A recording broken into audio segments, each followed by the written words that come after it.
အားလုံးပဲမြင်လာပါဗျာဂျပန်ဆောင်သော Janmese channel ကနေပြီးတော့ပြန်လဲကြိုဆိုလိုက်ပါတယ်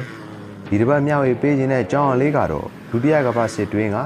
ဂျပန်တို့ရဲ့နာမည်ကျော် Kamikaze တိုက်လေယာဉ်အကြောင်းကိုပြောပြပေးမှာဖြစ်ပါတယ် Kamikaze တိုက်လေယာဉ်တွေနဲ့တိုက်ပွဲတွေအကြောင်းကိုပြောခင် Kamikaze ဆိုတဲ့ဂျပန်စကားလုံးရဲ့အဓိပ္ပာယ်ကိုအရင်ပြောပြပေးမှာဖြစ်ပါတယ်1484ခုနှစ်မွန်ဂိုတို့ရဲ့ဘုရင်ကူဘလိုင်ခန်းဟာဂျပန်ကျွန်းကိုကျူးကျော်သိမ်းပိုက်ဖို့အတွက်စစ်တပ်ကြီးနေတရုတ်ပြည်ကနေဂျပန်ကျွန်းကိုစတင်ထွက်ခွာလာခဲ့ပါတယ်။အဲ့ဒီအချိန်မှာပဲထူးခြားတဲ့မုန်တိုင်းကြီးတစ်လုံးဟာကြာရောက်ခဲ့ပြီးတော့မွန်ဂိုတို့၏ရေတပ်စစ်သမောကြီးတွေကိုဖျို့ဖျဲဖြစ်ကနစ်မြုပ်သွားကြပါတော့တယ်။ဂျပန်တို့ကထိုသတင်းကိုကြားတော့အခါအလွန်အမင်းဝမ်းသာခဲ့ကြပြီးတော့လေနက်ဖျားရဲ့အကူအညီကြောင့်ဟုဆိုကလေနက်ဖျားကိုပူဇော်ပသကကျေးဇူးတွေတင်နေကြပါတယ်။ခါမီဆိုတဲ့စကားလုံးဟာဂျပန်ဘာသာစကားဖြင့်နက်ဖျားလို့အဓိပ္ပာယ်ရပြီးတော့ခါဆဲဆိုတဲ့စကားလုံးကတော့လေလို့အဓိပ္ပာယ်ရပါတယ်။နှလုံးပေါင်းဘာသာပြန်ရင်တော့ Kamikaze ဆိုတာဟာလေနက်ဖျားလို့အဓိပ္ပာယ်ရပါတယ်ခင်ဗျာ Kamikaze တိုက်ခိုက်မှုကိုတခုပဲစွတ်ခိုးဂက်ခိလို့လည်းဂျပန်လိုတင်စားခေါ်ပါတယ်တခုပဲစွတ်ခိုးဂက်ခိဆိုတာကတော့အထူးတိုက်ခိုက်ခြင်းလို့အဓိပ္ပာယ်ရပါတယ် Kamikaze တိုက်ခိုက်မှုတွေမပေါ်ခင်က Mitsubishi Ki-15 မျိုးစားကိုလည်း Kamikaze လေယာဉ်လို့ခေါ်ခဲ့ကြပါတယ်ဘာကြောင့်အဲ့လိုခေါ်လဲဆိုရင်ထိုလင်းသည်တိုကျိုမြို့ကနေ6ရက်4လ1939ခုနှစ်ကထွက်ခွာလာခဲ့ပြီးတော့တိုကျိုမြို့ကနေတဆင့်တရုတ်တိုင်းပေဗီယက်နမ်မြို့ဟန်နွိုင်းလာအိုနိုင်ငံဗီယန်ကျင်းမြို့အိန္ဒိယနိုင်ငံကလကတ္တာမြို့ကရာချီဘက်ကဒတ်အေသင်ရောမပဲတွေအစရှိသည့်မြို့တွေမှာရပ်နားပြီးတော့လန်ဒန်ကို9ရက်4လ1939ခုနှစ်မှာရောက်ရှိခဲ့ပါတယ်ထိုအချိန်တုန်းကလေယာဉ်ခရီးဝေးပြန်တမ်းမှုတွေခေတ်စားတဲ့အချိန်ကာလလည်းဖြစ်ခဲ့ပါတယ်စုစုပေါင်း9540မိုင်ဝေးတဲ့ခရီးကို3ရက်ထဲနဲ့ပြန်တန်းနိုင်ခဲ့ပါတယ်လန်ဒန်ကိုရောက်သွားတဲ့ထိုလေယာဉ်ကိုဂျပန်တို့ကအမျက်တနိုးနဲ့ Kamikaze လေနက်ဖျားလို့တင်စားခေါ်ခဲ့ကြပါတယ်ဂျပန်တို့သည်ဒုတိယကမ္ဘာစစ်တွင်မိမိတို့သည်နေမင်းအမျိုးနွယ်များဟုယုံကြည်ကြပြီးအမိနိုင်ငံတော်နှင့်လူမျိုးကိုကာကွယ်ဖို့အတွက်လေယာဉ်ပိုင်းလော့များသည်မိမိလေယာဉ်နှင့်အတူရန်သူပြည်မှန်များကိုအသေးခံတိုက်ခိုက်ခြင်းကိုစစ်စင်ရေးတစ်ခုနှင့်ဖြင့်ပြုလုပ်ခဲ့ကြပါတယ်ဤသို့ပြုလုပ်ခြင်းဖြင့်ရန်သူပြည်မှန်နှင့်မိမိအသက်တစ်ချောင်းကိုလဲလှယ်လိုက်ခြင်းဟုဆိုရပေမည်လေယာဉ်မှုတွေကိုစစ်တမ်းတန်းကျောင်းတွေမှာတဲကအမိနိုင်ငံနှင့်လူမျိုးတို့အသက်ကိုပေးဆက်ရမည်ဟုခေါင်းတဲကိုရိုက်သွင်းထားလေသည်ဒုတိယကမ္ဘာစစ်ကြီးသည်နိုင်ငံပေါင်းစုံပါဝင်ခဲ့ကြပြီးတော့နှစ်ချီကြာမြင့်သောကမ္ဘာစစ်ပွဲကြီးဖြစ်လေသည်1939ခုနှစ်တွင်ဂျာမနီမှစတင်သောထိုကမ္ဘာစစ်ကြီးသည်9နှစ်5မှုကြာသောအခါစစ်မျက်နှာပြင်တည်တည်မှတိုက်ပွဲများသည်လည်းအသွင်သဏ္ဍာန်ပြောင်းလဲလာခဲ့လေသည်ဂျာမနီအီတလီနှင့်ဂျပန်ဝင်ရိုးစွန်း၃နိုင်ငံတို့ကပွဲဥထွက်ကာလတွင်လက်ဦးမှုရယူနိုင်ခဲ့သဖြင့်ထိုးစစ်အသွင်ဆောင်ခဲ့တော်လဲအချိန်ကြာလာသောအခါအင်္ဂလိပ်အမေရိကန်ရုရှားတို့ဦးဆောင်သောမဟာမိတ်တပ်များကအင်အားပြန်လည်စုစည်းပြီးတော့ခုခံတိုက်ခိုက်သဖြင့်ခံစစ်မှတိုက်စစ်အတွင်သို့ပြောင်းလာခဲ့လေသည်ဥရောပစစ်မျက်နှာတွင်လက်ဦးမှုရယူခဲ့သဖြင့်တိုက်တိုင်းအောင်ပွဲကျော်ခဲ့သောနာဇီဂျာမနီတို့သည်နောက်ပိုင်းတွင်မဟာမိတ်တို့၏တံပြန်ထိုးစစ်ကြောင့်အထိနာခဲ့ရပြီးတော့ပွဲတိုင်းရှုံးနေတဲ့ကဲ့သို့အာရှစစ်မျက်နှာပြင်တွင်လည်း6လတည်းနှင့်အရှေ့တောင်အာရှကြီးတစ်ခုလုံးကိုတင်ပိုက်ထားသောဂျပန်တို့သည်အိန္ဒိယပြည်ကိုဆက်လက်သိမ်းပိုက်ရေးအတွက်မြန်မာပြည်ကိုခြေကုပ်ယူပြီးတော့အင်ဖာနှင့်ကိုကီမာတို့ကိုထိုးပေါက်ရာတွင်အောင်ပွဲမစင်နိုင်ပဲအလဲလဲကွဲကွဲနှင့်ရင်ဆိုင်နေရလေသည်ထိုအချိန်မှာပင်ဥရောပစစ်မျက်နှာပြင်တွင်စစ်ရေးတာနေသောမဟာမိတ်များကအာရှစစ်မျက်နှာသို့တံပြန်ထိုးစစ်ဆင်ရာတွင်အာရှစစ်မျက်နှာပြင်တွင်တိုက်ပွဲဝင်နေသောဂျပန်တပ်များသည်ရှေ့သို့လည်းမတိုးနိုင်နောက်သို့လည်းမဆုတ်နိုင်ဖြစ်နေချိန်တွင်အမိနိုင်ငံတော်ဖြစ်သောဂျပန်ပြည်ကြီးကိုကာကွယ်ရေးမှလည်းအဓိကကျလာလေတော့သည်အမိနိုင်ငံတော်ကိုကာကွယ်ရေးမှာအိုကီနာဝါကျွန်းစုဟာအသက်သွေးခဲပမာအလွန်အရေးကြီးသောဗျူဟာမြောက်ကျွန်းဖြစ်လေသည်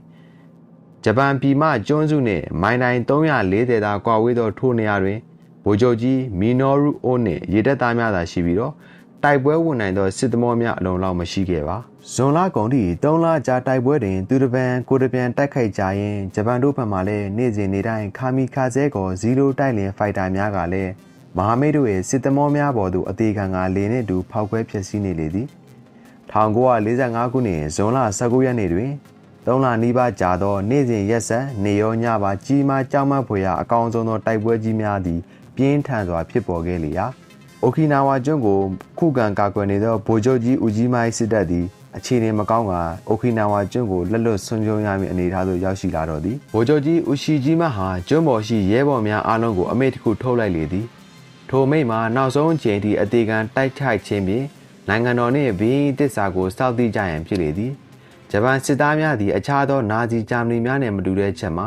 ရန်သူအပေါ်လက်နက်ချအညံ့အခမ်းရမည်ကိုတေမာထက်ကြောက်ကြသည် ရန်သူကိုဒုထောက်အရှုံးပေးခြင်းသည်မိမိတို့ရဲ့နေမင်းအမျိုးနွယ်တဲ့ရှက်ပွယ်လိလိဖြစ်သူမှတ်ယူထားကြလေသည်ထို့ကြောင့်ရန်သူအဖမ်းမကန်ပဲမိမိကိုတတ်သိပြီးတော့ဟာရာခီရီလောက်ကြသည်ကများလေသည်ဟာရာခီရီလောက်ခြင်းဆိုသည်မှာဓာတ်ဖြင့်မိမိရဲ့ဝမ်းပိုက်ကိုထိုးသွင်းကအပေါ်အောက်ဘေးပယ်ညာဓာတ်ဖြင့်ခွဲပြီးတတ်သိခြင်းကိုဆိုလိုလေသည်ဇွန်လ21ရက်နေ့တွင်အိုကီနာဝါကျွန်းပေါ်ရှိဂျပန်စစ်တပ်မှလေယာဉ်450တို့သည်ပင်လယ်ပြင်ရှိအမေရိကန်စစ်သမောကြီးများရှိရာသည်သို့ပြန်တန်းလာခဲ့ပြီးတော့စစ်သမောကြီးများရဲ့အပေါ်ကိုလေယာဉ်များဖြင့်ဒိုင်ပင်ထိုးဆင့်ကအသေးခံတိုက်ခိုက်ခဲ့ပြီးတော့ခါမီခါဇဲပြုလုပ်ခဲ့ကြပါတယ်။ယခုလိုခါမီခါဇဲအသေးခံတိုက်ခိုက်မှုမျိုးသည်ဂျပန်တို့အရှေ့တောင်အာရှမလေးကျွန်းဆွယ်ကိုသိမ်းပိုက်သောအခါတုန်းကလည်းဗြိတိရှတို့ရဲ့ရေပေါ်ကန်တက်ကြီးဟုအများကခေါ်သောဝေလာမင်းသားစစ်သမောကြီးအပါအဝင်အခြားစစ်သမောကြီးများသည်ရေပေါ်မှခံတတ်တဲ့ပွဲခုခံနေကြလေသည်ဂျပန်စစ်သမောကြီးများမှပြစ်ခတ်လိုက်သောအမြောက်များသည်ထိုသမောကြီးများအတွက်ထိရောက်မှုမရှိခဲ့ပေထိုအခါဂျပန်တို့၏ခါမီခါဇဲကိုအသေးခံပိုင်းလော်များသည်ထိုသမောကြီးနှစ်စီးလုံးကိုဖျက်ဆီးဖို့အတွက်သမောကြီးမိကိုခေါင်းနိုင်များတဲ့သို့လေယာဉ်များဖြင့်အသေးခံဝင်ရောက်ကထိုသမောကြီးကိုတိုက်ခိုက်ဖျက်ဆီးခဲ့လေသည်နှစ်စီးစလုံးသည်ခါမီခါဇဲကို0တိုက်လင်များ၏လက်ချက်ဖြင့်ပင်လယ်ရေအောက်သို့စုံစုံမြုပ်ရလေတော့သည်ပထမဦးဆုံးခါမီခါဇဲတိုက်ခိုက်မှုကိုပြုလုပ်ခဲ့တဲ့လေယာဉ်မှုကတော့မာဆာဖူမီအာဒီမာပဲဖြစ်ပါတယ်ထိုဖြစ်ရကလေဒီပင်လယ်ကွေ့မှာဖြစ်ပွားခဲ့တာဖြစ်ပါတယ် USS Franklin ပေါ်သို့အသေးခံဒိုင်မင်ထိုးဆင်းပြီးတော့ခါမီခါဇဲလုပ်ခဲ့တယ်လို့ဆိုပါတယ်ထိုဖြစ်ရကြောင့်မာဆာဖူမီအာဒီမာသည်ပထမဦးဆုံးအသေးခံတိုက်ခိုက်မှုခါမီခါဇဲကိုပြုလုပ်ခဲ့ခြင်းဖြစ်ပါတယ်ထိုဖြစ်ရကြောင့်ဂျပန်တပ်မတော်ဟာခါမီခါဇဲအသေးခံတိုက်ခိုက်မှုတွေကိုဇက်တိုက်လှုပ်ဆောင်ခဲ့ပါတော့တယ်ဒုတိယဖြစ်ရတစ်ခုကတော့လေဒီပင်လယ်ကွေ့မှာပဲ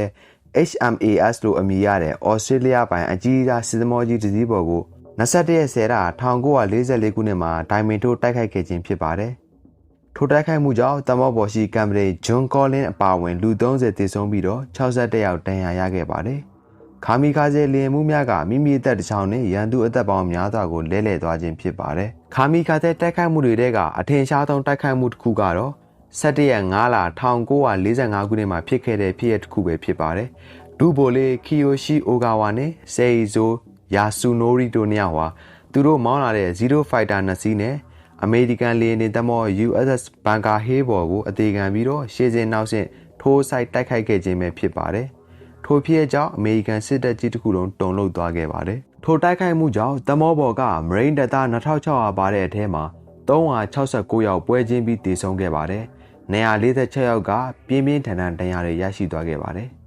အဲ့ဒီတေဆုံးတိုက်ခိုက်ခံရပြီးတဲ့ဖြစ်ရပ်တွေနောက်မှာတော့အမေရိကန်နဲ့မဟာမိတ်တို့ဟာမိမိတို့ရဲ့လေယာဉ်တွေသမောရဲ့ဝေဟင်မိုင်90အတွင်းမှာဘယ်လေယာဉ်မှမပြန်နိုင်အောင်လေယာဉ်ဖြင့်ကင်းလဲတဲ့အစီအစဉ်တစ်ခုကိုဆောင်ရွက်ခဲ့ပါတော့တယ်။အဲ့လိုလှုပ်ဆောင်မှုတွေကအကျိုးရှိခဲ့ပါတယ်။လာရောက်တိုက်ခိုက်တဲ့ခါမီခါဇဲတိုက်လင်တွေဟာသမောပြစ်မှတ်စီမရောက်ပဲလေပေါ်မှာနဲ့တိုက်ပွဲဖြစ်ကအကြဆုံးများခဲ့ရပါတယ်။ခါမီခါဇဲတိုက်ခိုက်မှုတွေကိုပြုလုပ်ခဲ့တာကြောင့်ဂျပန်ခါမီခါဇဲလေယာဉ်မှုပေါင်း3800လောက်အသက်ပေးဆက်ခဲ့ရပါတယ်။ဤများတော့အသေးပြောင်များခဲ့ရခြင်းမှာဂျပန်ပြည်ပေါ်သို့ရန်သူတွေတက်လာမှာကိုစိုးရိမ်ပြီးတော့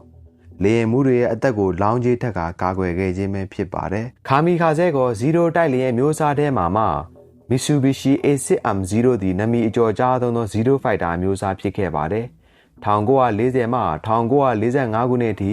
ဂျပန်လေတပ်အတွက်အဓိကတိုက်လေယာဉ်ဖြစ်ခဲ့ပါတယ်။အစီရေ1100ထိထုတ်လုပ်ခဲ့တယ်လို့လည်းဆိုထားပါတယ်။ယခုဒီတစ်ပတ်ပြောပြပေးခဲ့တဲ့အကြောင်းအရာကတော့ခါမီခါဇဲတိုက်လေယာဉ်နေနဲ့ခါမီခါဇဲတိုက်လေယာဉ်ရဲ့တိုက်ခိုက်မှုကြောင့်ကိုပြောပြပေးခဲ့တာဖြစ်ပါတယ်ခင်ဗျာ။အားလုံးကိုဆုံးထိနားထောင်ပေးလို့ကျေးဇူးများကြီးတင်ပါတယ်ခင်ဗျာ။